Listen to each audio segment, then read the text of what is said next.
धनंजय मुंडे, सुरेश धसांनंतर आता आमदार संदीप क्षीरसागर यांच्या कार्यकर्त्यांच्या गुंडगिरीचा व्हिडिओ समोर आलेला आहे। मुंडे आणि धसांनंतर आता संदीप क्षीरसागर यांच्याही कार्यकर्त्यांच्या गुंडगिरीचा हा व्हिडिओ बीडमध्ये आमदार संदीप क्षीरसागर यांच्या कार्यकर्त्यांची गुंडगिरी आणि मारहाण या व्हिडिओमध्ये पाहायला मिळते। बीडमधील एका शोरूमच्या मॅनेजरला क्षीरसागर यांच्या कार्यकर्त्यांकडून मारहाण झालेली आहे। मारहाणीमध्ये आमदार संदीप क्षीरसागरांच्या पीएचा सुद्धा समावेश दिसतोय।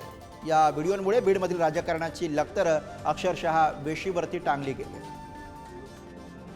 एका आमदाराच्या स्वीय सहायकाने गुंडागर्दी करून मारण्याचा प्रयत्न केलाय कोणाला तरी, त्याचं सीसीटीव्ही फुटेज आता आलंय आणि ही तीच व्यक्ती आहे की ज्यांनी काही दिवसांपूर्वी बीड जिल्हा कसा गुंडागर्दीचा जिल्हा होतो हे सांगितलं होतं।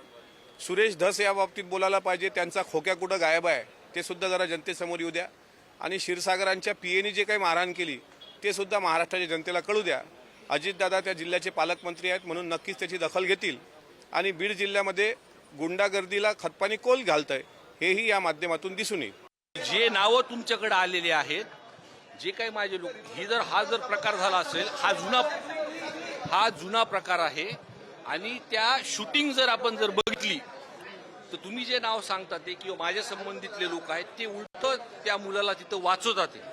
बरं, गुन्हा जर झाला असेल, एखाद्याला मारहाण झाली असेल, ज्याला मारहाण झाली त्याच्याकडून मला वाटतं तुम्ही प्रतिक्रिया घेतल्या पाहिजे आणि त्याच्या संदर्भातलं काही चुकी झाली पाहिजे तर ती कारवाई केली पाहिजे।